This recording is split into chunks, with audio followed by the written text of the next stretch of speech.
Hello दोस्तों, अगर मेरी कहानी पसंद आए तो चैनल को सब्सक्राइब करिएगा। जीवन में संघर्ष की सच्ची कहानी।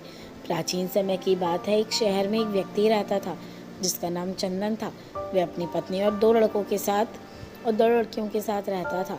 वह किसी छोटे मोटे प्लांट में काम किया करते थे। चंदन और उसकी पत्नी खुशी खुशी अपना जीवन व्यतीत कर रहे थे। समय का चक्र बीत रहा था और उनके लड़का लड़की बड़े होते जा रहे थे। जब लड़की बड़ी हुई, वह कक्षा 5 में पढ़ रही थी। तभी एक दिन स्कूल की छुट्टी के समय वह लड़की सीढ़ियों से नीचे उतर रही थी।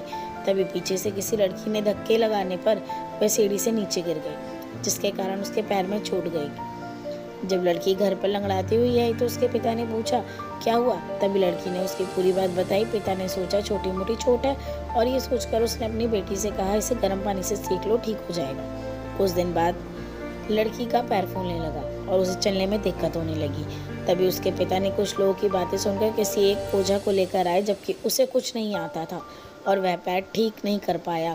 कुछ समय बीतने के बाद जब उसकी लड़की की हालत और ज़्यादा खराब होती चली गई, एक दिन जब उसके पिता अकेले कहीं बैठे हुए थे तो मन ही मन सोच रहा था क्या करें।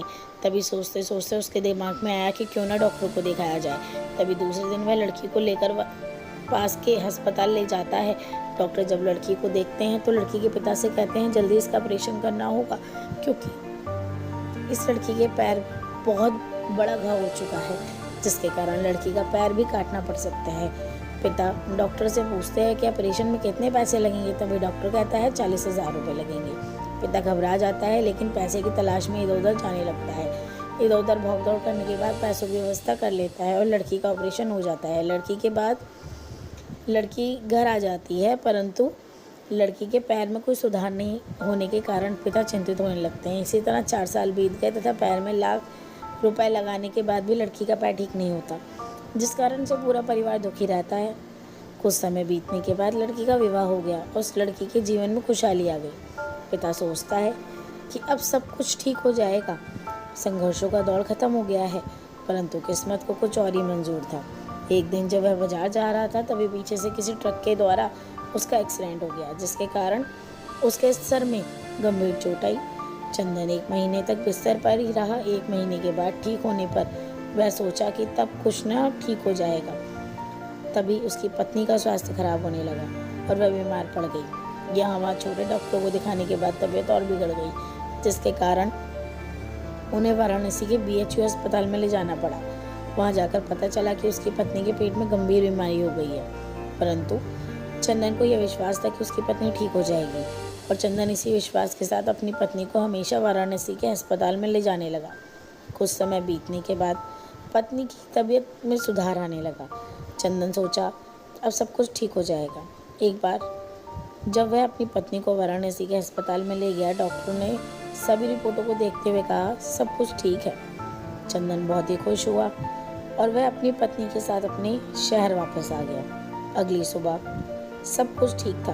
चंदन का बड़ा और छोटा बेटा दोनों स्कूल चले गए और चंदन अपने काम पर चला गया। बड़ा बेटा स्कूल में सोच रहा था कि चलकर माँ से कुछ बातें करेंगे।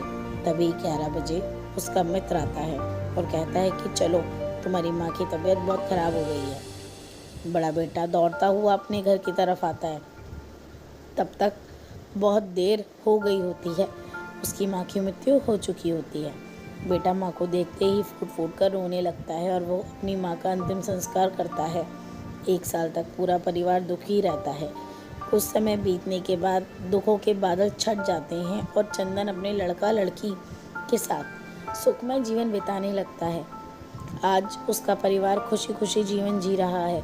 दोस्तों, जीवन में सुख और दुख दिन और रात की तरह होते हैं, जो कभी स्थायी नहीं रहते। इसलिए दुख के समय में कभी हिम्मत नहीं हारनी चाहिए तथा सुख के समय कभी अहंकार नहीं करना चाहिए। इसलिए कहा गया है, जीवन का दूसरा नाम संघर्ष है। अगर दोस्तों मेरी ये कहानी पसंद आई हो तो इसे शेयर भी करिए, सब्सक्राइब भी करिए और लाइक भी करिए। Thank you.